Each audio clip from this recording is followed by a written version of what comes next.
So we are happy. నాన్నగారు ఇక్కడ sir. నాన్నగారు sir, first of all trailer చాలా ఇంట్రెస్ట్గా ఉంది. సో వైలెన్స్ కోరుకునే ఆడియన్స్ ఎంత ఉంటారో వాళ్ళందరూ చూడడానికి ఈగర్లీగా వెయిట్ చేస్తున్నారు.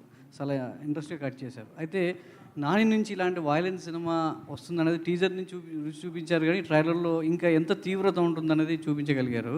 కానీ బయట సొసైటీలో మంచి తీసుకునే వాళ్ళు ఎంత ఉన్నారో చెడు తీసుకునే వాళ్ళు కూడా అంతే తయారవుతున్నారు. ఇప్పుడు డిపార్ట్మెంట్లో ఒక పోలీస్ ఆఫీసర్గా అర్జున్ సర్కార్ క్యారెక్టర్ చేశారు కాబట్టి చెప్తున్నాను.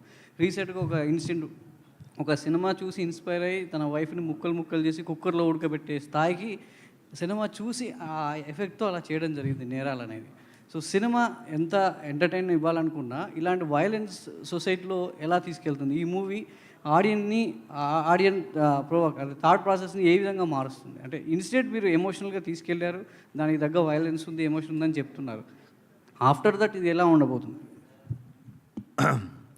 మనకంటే ఎక్స్ట్రీమ్లీ వైలెంట్ సినిమాలు తీసే దేశాల్లో మనకంటే చాలా తక్కువ క్రైమ్ రేట్ ఉందండి. అండ్ అది it is there on Google, మీరు చెక్ చేసుకోవచ్చు. అంటే చాలా అది దీనికి 10 వైలెంట్ సినిమాలు తీసే దేశాల్లో క్రైమ్ రేట్ మనకంటే చాలా తక్కువ ఉంది.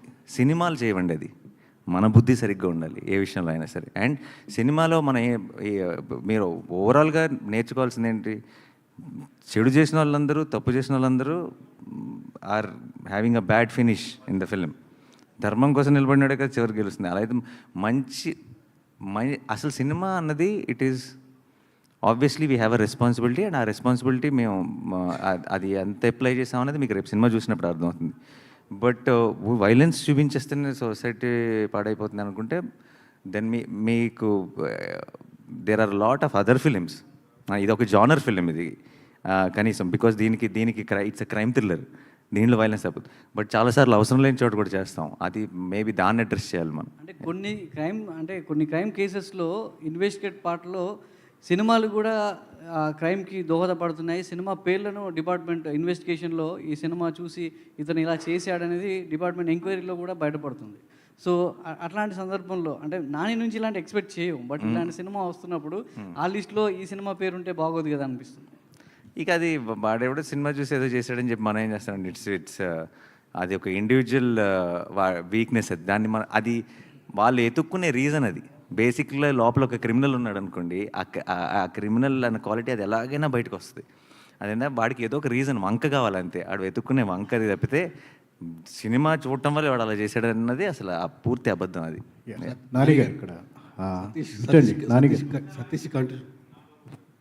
సతీష్ గారి కంటిన్యూషన్ క్వశ్చన్.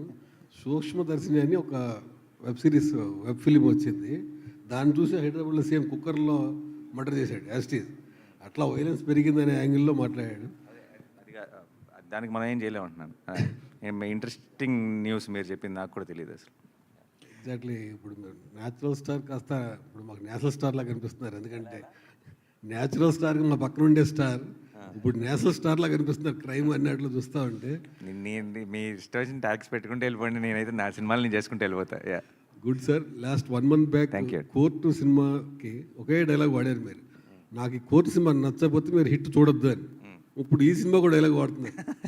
ఇప్పుడు ఈ సినిమాకి వాడితే నా నెక్స్ట్ సినిమాకి నేను ప్రొడ్యూసర్ని కాదండి. ఈ సంవత్సరం లేదు నన్ను నేను తాకట్టు పెట్టుకోగలను, కానీ వాళ్ళని ఎవరినో తాకట్టు ఎలా పెడతాను. బట్ ఈ హిట్ 3 లాంటి ఒక రేసీ థ్రిల్లర్ అండ్ ఇలాంటి ఒక జానర్, ఇలాంటి violence if narrated well, if told well, మీకు నచ్చే, మీరు కనుక అలాంటి సినిమాలు ఎంజాయ్ చేసే ఆడియన్స్ అయితే May 1st మీకు 100% ఫుల్ మీల్స్, మీకు ఒక కొత్త థియేట్రికల్ ఎక్స్పీరియన్స్ తెలుగులో. మీ కనుక నేను చెప్పింది కరెక్ట్ కాదనిపిస్తే ఏం చెప్పను, ఎవరిని తాకట్టు పెడదాం. నెక్స్ట్ టైం నాని నమ్మకండి అంతే, అంతకంటే ఏముంటుంది. హాయ్ నాని గారు, this is Prajavani from tag Telugu. Sir, మీ లాఠీ చూశాను నేను. సర్కార్ నేమ్ పక్కన ఒక నెంబర్ ఉంది, ఆ నెంబర్ ఏంటి సార్? వాడు బ్యాచ్ నెంబర్ అండి. ట్రైనింగ్లో ఉన్నప్పుడు వాడు చెక్కుకున్న బ్యాచ్ నెంబర్ బేసిక్గా. ఈ మూవీలో మీకు బాగా కనెక్ట్ అయిన అంశం ఏంటి?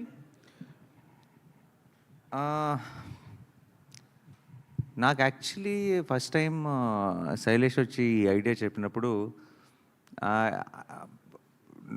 ఏ బీట్ పాయింట్ కూడా నేను చూసిన ఒక మన ఎలా చెప్తారు, ఒక కొత్త ఎక్స్పీరియన్స్ని ఇచ్చిందండి. అంటే వింటుంటే నాకు కొత్తగా అనిపించింది.